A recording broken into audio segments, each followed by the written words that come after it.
Bonjour et bienvenue dans Upload, l'émission qui explore les coulisses de la création de contenu sur Internet. Salut Luc. Salut Léa, ça va ? Ça va et toi ? Ça va très bien, très bien, merci. Eh bien écoute, aujourd'hui on va faire un épisode un peu plus spécial où je t'interviewe sur toute la partie Twitch et le podcast. Ok. Comment utiliser Twitch pour son podcast ? Quels sont les intérêts du live ? Comment ça fonctionne ? Moi j'en ai jamais fait. Pour Toi l'instant. t'en fais toutes les semaines. Ouais. Oui, pour l'instant. Toi, t'en fais plein. Donc, je veux plein de petits conseils que je pourrais réutiliser moi et que tous nos auditeurs et auditrices pourront réutiliser s'ils veulent se lancer sur Twitch. Ok. Donc, t'as jamais fait de live solo, mais Non. pour info, je t'ai quand même invité dans 2 lives, il me semble. Exactement. 3 lives. 3 lives. Ouais. On a fait 3 lives. Et donc, on peut en reparler justement de ces expériences. Donc, du coup, voilà, j'ai un peu testé l'expérience, mais je l'ai jamais fait moi en me disant quel intérêt ça peut avoir pour mon podcast, etc. Ok. etc. Donc, j'ai plein de questions. Première question. Déjà, quand est-ce que t'as fait ton premier live Twitch et pourquoi t'as décidé de choisir cette plateforme ? Alors, le tout premier live Twitch, je l'ai fait avec mon co-host du podcast Avant d'aller dormir. Je crois que c'était au début de notre saison 2. On s'est dit, tiens, on va faire une soirée spéciale de remise des cérémonies, comme un peu des diplômes, tu vois, des awards. On appelait ça les Haddad Awards. Où on remettait des prix aux meilleures histoires, aux meilleures musiques, des choses comme ça. Faut qu'on fasse ça en direct. Et on a pensé direct à la plateforme Twitch. Et en fait, une fois qu'on a mis le pied un petit peu là-dedans, en fait, à la fin de la soirée, tous les deux, on s'est dit, mais c'est fou ce qui s'est passé là. Et ça nous a donné tous les deux envie de tester de notre côté. Donc ensuite, tu l'as continué, toi ? On a tous les deux continué, ouais. Mais chacun un peu de notre côté. Ok, et donc Ouais. toi, après, c'est quoi ton expérience ? Comment t'as décidé de le mettre en pratique, l'utiliser dans ton podcast de manière plus régulière ? Et ben, au départ, j'avais pas forcément de format prévu pour ça. Parce que du coup, Avant d'aller dormir, c'est un podcast voilà, qu'on enregistre un peu de notre côté. Il y a beaucoup de montage. C'est très compliqué de le faire en live. Et du coup, ce que je me suis dit au départ, je vais faire juste des lives ou un petit peu jeux vidéo ou des lives goûter avec la commu. Enfin, parce que moi, j'ai la chance d'avoir une communauté sur Discord qui est assez engagée. Et du coup, c'était assez simple de leur dire bon, allez, venez mardi prochain, on fait un live, on va jouer à un jeu rigolo et puis on va prendre le goûter ensemble, quoi. Donc, c'est un peu venu comme ça. Mais c'était un peu des plus, du coup, au début. Ouais. Et c'est après où je me suis dit, en fait, c'est vraiment cool les lives. Et du coup, que j'ai créé un format de podcast spécial qui est en live. Qu'est-ce que ça apporte le live exactement qui fait que tu t'es dit je veux créer un podcast qui est 100% en live ? Enfin, que j'enregistre 100% en live. Et ben, ça apporte déjà les interactions. Alors, moi, j'ai créé le Rendez-vous de l'étrange, qui est un podcast d'affaires, de mystères, en fait, de mystères en tout genre. Et ce qui est bien avec ce podcast, c'est que ce sont des affaires sur lesquelles on peut encore théoriser parce qu'on n'a pas la réponse. Et quand c'est sur Twitch, et ben, le chat est pris à partie. Et donc, il va lui donner ses propres théories. En fait, c'est un podcast qui donne envie d'interagir. Et donc, je trouve que le faire en live apporte vraiment un plus. Ce qui fait que le chat construit un peu l'épisode. Tu vois ce que je veux dire ? Ouais. Mais du coup, là, ça marche pour, comme tu dis, parce que tu parles d'histoire, etc. Est-ce que tu penses que ça peut fonctionner sur tous les formats ? Est-ce que n'importe quel format peut être enregistré en live ? Je suis pas sûr. Notamment, je pense à Avant d'aller dormir, où c'est beaucoup plus compliqué. Où là, ce qu'on fait, c'est plus, on peut quand même faire du live, mais ça va être plus en mode les coulisses. Ouais. Donc ça va être là, on va enregistrer une histoire, ensuite on va la monter, on va faire les musiques, on vous montre comment on fait. Donc je pense qu'il y a moyen de tweaker un peu le truc pour faire ton podcast en live, mais je suis pas sûr que tous les podcasts puissent être enregistrés en live, effectivement. Ouais. Ok, donc il vaut mieux trouver un format qui s'y prête bien et qui est interactif, quoi. Ouais, c'est un format qui donne envie à tes auditeurs de réagir. Et faut aussi que ce soit un format qui laisse la place à ça, tu vois. C'est-à-dire que moi, dans le Rendez-vous de l'étrange, au fur et à mesure qu'ils réagissent, je lis mon chat, je lis les réactions. Après, je vais peut-être en enlever au montage, c'est sûr. Ouais. Parce que ça discute beaucoup. Mais ça va quand même ajouter quelque chose d'intéressant au produit final, quoi.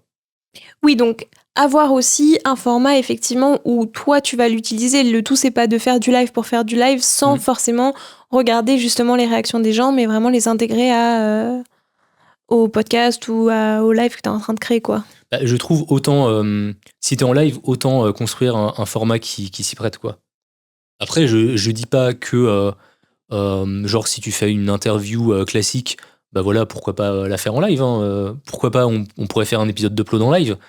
Mais c'est vrai que si on lit pas le chat, Oui, ça a moins d'intérêt. voilà, en fait, je vois pas, mis à part l'avant-première, un peu sans montage, sans si tu veux vraiment une interview brute, bah ça peut être intéressant d'assister au live, mais sinon je vois pas trop l'intérêt, quoi.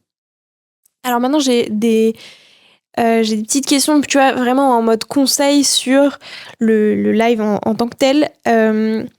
Déjà, est-ce que pour un premier live, c'est bien d'être tout seul ou d'être déjà avec une personne, tu vois, de le faire en duo, t'es déjà deux derrière la caméra et tu fais ça, ou est-ce qu'il vaut mieux être tout seul pour vraiment plus interagir avec la communauté, enfin avec les gens qui arrivent? En fait, ça dépend. Si t'as justement si tu sais que tu vas avoir des gens sur ton live ou pas, parce qu'effectivement, si t'es tout seul et qu'en plus de ça, t'as personne dans le chat, ce qui arrive, hein, ça peut même arriver, il y a des jours, tu vois, tu vas changer de date habituelle ou de sujet, et bah, tu vas remarquer qu'il y a personne qui vient, quoi. Ça intéresse moins. Ça m'est un peu arrivé, justement, quand j'ai changé de sujet, où tous les deux, tu vois, on a fait un podcast pour parler du marathon de Paris. Bah, ma communauté, elle est moins là-dedans. Et donc, forcément, il y avait beaucoup moins de monde. Et donc, effectivement, oui, si tu penses que tu vas être tout seul, autant ramener des gens avec toi, au moins tu discutes Ouais. avec eux. Est-ce que on choisit un jour précis pour faire ces lives? Et ben justement, je pense que oui, et on s'y tient. Et un horaire aussi? Ouais, carrément. Tu vois, moi, j'ai choisi les vendredis et les mercredis à 21h30. Et les gens sont habitués, enfin, ils savent que voilà, le mercredi et le vendredi, c'est mes horaires de live, quoi, c'est mes jours de live. Ouais. En ce moment, un petit peu moins, je suis un peu moins régulier. Mais tu vois, si j'ai envie de reprendre les lives, eh ben, ce sera ces jours-là. le mercredi ou un vendredi, quoi. Est-ce qu'il faut forcément le faire tard le soir? Non, justement, tu vois, j'ai commencé moi avec des goûters. C'était les mardis à 16h. Et justement, je jouais à des jeux un petit peu rigolos, à des simulations, genre, tu vois, les simulations où tu dois passer le Karcher sur des voitures et tout. Ouais. J'aime bien ce genre de choses. Et donc, c'est le genre de truc où t'es chill, où tu peux discuter. Et c'est pareil, je faisais aussi des lives un peu montage d'avant d'aller dormir. Je faisais ça en journée. Et c'est genre, tu bosses, et il y a des gens, ils viennent. Et tu serais surprise, en fait, des gens qui travaillent, mais voilà, qui ont un petit écran quand même à côté pour Twitch, et qui viennent quand même faire un petit coucou. Oui, il y a pas beaucoup moins de monde sur, justement, si tu le fais un mardi à 16h? Enfin, là, toi, en l'occurrence, si, parce que du coup, c'est pas les horaires habituels, mais... Bah en fait, vu que j'avais quand même mis une récurrence, tu vois, je l'ai fait pendant quelques mois, et donc les gens étaient présents. Mais je pense que là, si je faisais un live mardi prochain à 16h, Ouais, il y aurait personne. là, j'aurais personne, parce que voilà, il n'y a plus personne qui a gardé cette habitude, quoi. D'ailleurs, à quel point faut être récurrent? Toutes les semaines ou toutes les 2 semaines, tous les mois, c'est suffisant au départ? Moi, ça a marché du moment où je le faisais toutes les semaines, ça a super bien marché. Et tu vois, en ce moment, j'ai un peu moins le temps pour faire des lives. Enfin, je mets un peu moins d'énergie sur les lives. Et du coup, tu vois, j'ai la chance d'avoir un Discord où je peux créer des événements où je dis, bah, le prochain live, il sera telle date à telle heure. Ce qui fait que je squeeze un petit peu la récurrence. Mais si t'as pas de plateforme, tu sais, pour mettre avec un calendrier, avec des gens qui s'abonnent enfin, une plateforme comme Discord, quoi, bah en fait, c'est compliqué de pas être récurrent, je trouve.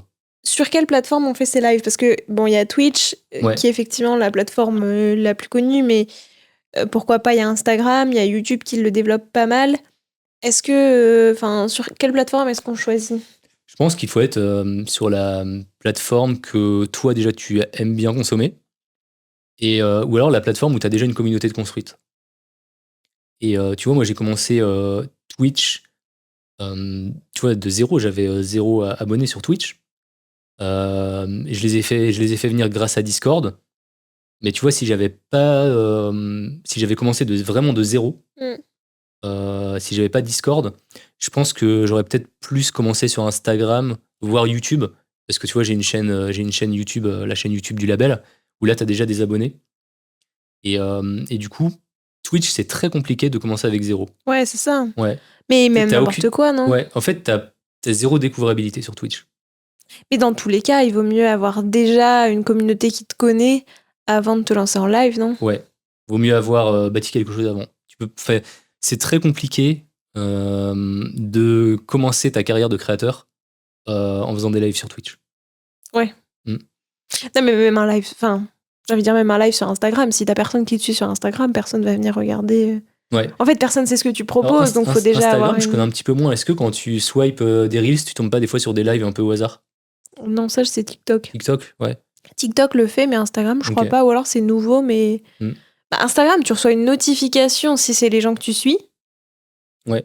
Mais à part ça, je crois pas. Ouais. Et depuis quelques temps, parce qu'avant c'était pas le cas, Twitch autorise qu'on stream en même temps sur d'autres plateformes. Parce qu'avant, il y avait une sorte de contrat entre Twitch et le streamer qui disait que si tu streames sur Twitch, alors t'as pas le droit de streamer sur les autres plateformes. Et donc maintenant, c'est autorisé et autant être partout. Ouais. Moi, je le suis pas parce que j'ai pas pris cette habitude-là, tu vois. Mais je pense qu'il faudrait que je revoie un petit peu mon setup pour balancer mon flux aussi bien sur YouTube que sur Twitch. Et me limite même TikTok et Instagram, tu vois. Il faudrait que je regarde comment on fait. Mais il n'y a aucune raison de ne pas le faire. Tu peux que faire des personnes en plus. Alors, moi, si demain j'ai envie de faire un live, Ouais, quel conseil est-ce que tu me donnes? ok. Donc toi, sachant que tu pars pas de zéro. Alors, pour le petit contexte, Ouais, contexte. je pars pas de zéro. J'ai un podcast, du coup, de pâtisserie depuis 4 ans et demi. Et je me dis, tiens, ça pourrait être cool d'explorer un nouveau format, etc. Quel conseil est-ce que tu me donnes? Elle est où ta communauté du coup? Bah, majoritairement sur Instagram ou en Ok. podcast, quoi. Elle est même plus en podcast que sur Instagram ou un peu les deux ou J'arrive pas trop à me rendre compte, mais je pense un peu les deux, un peu plus sur Instagram, plus ça va, en plus c'est l'endroit où je communique, donc... Ça dépend aussi si tu veux le faire en vertical ou en horizontal. Est-ce que tu as déjà une idée de format en tête? Je pense que j'aimerais bien faire justement ce que tu disais, comme c'est de la pâtisserie, rester sur un truc de goûter et Ouais. me dire, on fait un petit goûter, on papote, etc. Pourquoi pas avec un pâtissier ou une pâtissière Ouais. que j'ai déjà rencontré dans le cadre d'un autre épisode pour faire un petit truc de chit-chat. Ok. On se met à jour, on parle de plein de trucs. C'est vrai que le plus simple peut-être pour toi, ce serait de le faire sur Instagram parce que c'est là où tu as toute ta communauté. Enfin, disons que ton live, tu vois, il y aura une notification qui va apparaître Ouais, pour les gens. déjà, donc forcément, tu auras des gens qui vont venir. Mais après, si tu préfères vraiment faire quelque chose d'un petit peu plus léché au format horizontal, pour bien qu'on voit, tu vois. Parce que tu peux pas mettre horizontal sur Instagram. Je connais pas assez Instagram pour te le dire, Ouais. mais je suis pas sûr. Hein. Si tu multi-stream, Instagram, ça, c'est pas possible, quoi. Je crois qu'il faut streamer du vertical. Tu peux multi-streamer, mais il faut que tu aies quelque chose de spécial pour Instagram pour que le stream soit vertical. Et du coup, je te recommanderais soit du coup de le faire sur Insta, parce que c'est là où tu auras le plus de monde, ou alors soit de multi-stream partout, YouTube et Twitch, et vraiment de communiquer de fou. Ouais. Mais vraiment. Et combien de temps en avance? J'irais bien de le faire plusieurs fois déjà, dans plusieurs épisodes. On avance, tu vois. Dans les épisodes d'avant. Genre 3 semaines, un mois en avance, tu commences à prévenir. Tu commences à en parler. Toi, tu sors un épisode par semaine, t'en parles dans chaque épisode à la fin, tu vois. Qui tu sais, genre, ça peut être en post-roll que tu supprimeras plus tard. Ou en pré-roll, tu vois. Tu peux le mettre sur tout ton catalogue et tu le supprimeras plus tard. Mais faut vraiment bombarder pour qu'ils sachent que telle date à telle heure, tu vas être en live. Soit tu donnes le Twitch ou alors YouTube comme tu veux. Mais faut que tu assures toutes tes chances, quoi. Ok, super clair. Et pour le coup, si j'ai pas du coup déjà de podcast, etc. Mais tu vois, là, je me lance, j'ai jamais fait de podcast ou quoi que ce soit, mais je me dis, tiens, j'aimerais bien essayer les lives, il y en a de plus en plus qui font ça. Et pourquoi pas, tu vois, faire un podcast après avec tous ces lives sur, je sais pas, un autre sujet, on s'en fiche. Qu'est-ce que tu conseilles? Donc, en gros, ce serait créer un podcast, en gros, live, c'est ça? Oui, tu dis, j'ai envie de créer... T'as zéro commu? Oui, j'ai pas de communauté, mais je me dis, j'ai envie de créer un podcast et j'ai envie de l'enregistrer en live parce que, je sais pas, par exemple, c'est un truc de React ou alors c'est un truc, tu vois, autour de la littérature, mais tu as envie d'échanger avec les gens sur les livres, est-ce qu'ils les connaissent, est-ce qu'ils les ont déjà lus? Hmm. Et ben, je pense que appelle tous tes potes pour qu'ils soient présents sur le live. C'est important pour que tu leur dis sinon vous êtes plus mes potes. Et il faut qu'ils réagissent, tu vois. Faut qu'ils soient présents dans le chat, qu'ils parlent. Moi, je dirais, tu vois, si t'as rien sur si t'as vraiment aucune commune nulle part, que t'as pas de compte, je tenterais bien presque, je dirais, multistream partout. Faut vraiment En espérant que quelqu'un tombe dessus. que quelqu'un tombe dessus, qui est tes potes, tu vois, sur les plateformes comme ça, tu peux réagir. Et je pense qu'on sous-estime TikTok aussi, pour la plateforme de live. Par contre, je me demande pas si TikTok, il faut pas que tu aies un nombre d'abonnés pour faire des lives. Ça, je suis pas sûr. J'en ai aucune idée. Ouais, je live pas sur TikTok pour l'instant. Mais en tout cas, ouais, essaye de multistream le plus possible. Il faut vraiment que tu bombardes partout, quoi. Et je pense que la chose qui fait le plus peur, tu vois, c'est un peu genre si jamais il y a personne. Si jamais il y a personne, il faut que ton contenu soit prêt. Et bah, tant pis, tu vois, t'as pas de réaction, mais t'enregistres comme si t'enregistrais un épisode solo. Et tu sais, peut-être que là, on va partir sur un autre sujet, on va partir sur le sujet du podcast, mais le podcast aussi, tu vois, faut en parler, faut faire de la com dessus, faut avoir une strat pour ton lancement. Et donc, si tu arrives à faire connaître ton podcast, ben, à un moment donné, il y aura des gens sur tes lives. D'ailleurs, autre question qui est un peu liée à tout ça, est-ce qu'il faut Enfin, quel matériel on utilise pour faire ses premiers lives? Est-ce qu'il faut une très bonne qualité dès le départ? Est-ce que la qualité vidéo, c'est Alors, énormément important? si tu fais du podcast déjà, normalement, tu as un bon micro, donc déjà, tu peux l'utiliser. Ça, c'est cool. La caméra, c'est bien d'avoir une belle image quand même.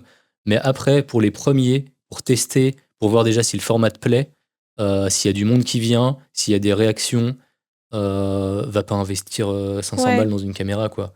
Prends la webcam de ton ordi et quitte à ce que ce soit pixelisé un petit peu au départ. Et tu vois, t'améliores au fur et à mesure, quoi. Est-ce que c'est d'ailleurs beaucoup plus long d'enregistrer un podcast en live que de l'enregistrer sans live? En fait, j'ai remarqué que non, parce que tu vois, pour le rendez-vous de l'étrange, ça m'arrive de les faire hors live. Mm. Et quand je le fais hors live, je fais en sorte que tu vois, moi j'ai un script à lire, que tout mon script il soit lu nickel. Donc je vais me reprendre, et tout. C'est une chose que que je me permettrais pas de faire en live, de reprendre plein de fois mes phrases. Je prends moins de temps, je pense, en live. Après, c'est vrai qu'il y a quand même beaucoup d'interactions Ouais, c'est avec le ça, public qui rajoute quand même qui beaucoup plus de rajoute. temps. Et ça rajoute vachement de temps au montage parce que tu as beaucoup d'interactions à virer. Mais Ok. pour l'enregistrement en question, je trouve, voilà, tu vas pas forcément prendre beaucoup plus de temps. Et ce qui est cool, c'est que tu auras des interactions. Et ce que j'ai pas dit, un truc cool, c'est que ça t'oblige aussi à avoir de la rigueur. Parce que voilà, tu t'es dit que tu allais être présent devant du monde telle date à telle heure. Et donc, bah, t'y es, quoi. Il faut que tu sois prêt. Donc ça t'oblige vraiment à te sortir les doigts, quoi. Avec du recul, quel conseil est-ce que tu te donnerais à toi qui commence les lives? Qu'est-ce que tu te dirais? Sachant que j'avais déjà mon podcast et tout. Ouais, bah là, toi, vraiment, toi, quand Ouais. t'as commencé à faire des lives. Bah, c'est une bonne question. Je pense que je me dirais de pas trop me prendre la tête sur le montage. En fait, je me suis beaucoup pris la tête sur le montage en mode est-ce que je veux que le produit final soit juste l'histoire ou alors juste l'histoire avec quelques interactions ou alors Ouais. quasiment zéro montage. Mm. Je me suis beaucoup pris la tête. J'ai testé plein de choses. Il y a certains épisodes où tu vois, j'enlève toute la partie, on dirait pas que c'est en live, du coup. Et en fait, je me suis rendu compte que faut pas trop se prendre la tête, faut que ça reste fluide. Quitte à laisser des petits bégaiements, tant pis, tu vois, si faut que le montage soit fluide et il faut laisser des interactions. Donc je pense que ne te prends pas la tête, laisse les interactions parce qu'au final, c'est ce qui fait un peu le sel. Tu vois, c'est ce qui démarque aussi mon podcast des autres podcasts True Crime. C'est que j'ai des interactions, c'est qu'il est en live. Et donc, autant jouer un peu là-dessus, quoi. Est-ce que tu vois d'autres choses à ajouter? Pas trop, mis à part que c'est vraiment très cool à faire et faut vraiment le tester. Mais effectivement, c'est pas mal de construire avant quelque chose. C'est vraiment ce que je recommande, c'est de construire avant quelque chose et après de proposer ce produit en plus, quoi. Les lives en plus. Oui, de penser à un autre petit format qui peut s'imbriquer dans tout le reste de ta stratégie de contenu pour compléter un peu. Et une fois que tu as une communauté, des gens qui ont envie d'échanger, etc. quoi. Ouais. Et c'est pour ça que là, justement, là où t'en es, toi, et ben c'est plutôt pas mal de te dire t'as un podcast qui est bien établi, t'as des gens qui t'écoutent chaque semaine, ben pourquoi pas leur proposer quelque chose en live. Mais c'est vrai que faire ça directement au lancement, bah, c'est Ouais, plus c'est risqué. compliqué. C'est plus risqué. Non, mais effectivement, un format à tester. Ouais. J'ai hâte de voir ce que ça va donner chez toi. Bah écoute, je vais essayer de le tester. On verra. Cool. Et ben merci beaucoup d'avoir écouté cet épisode et puis on se retrouve dans 2 semaines. Ouais. Bye. À bientôt.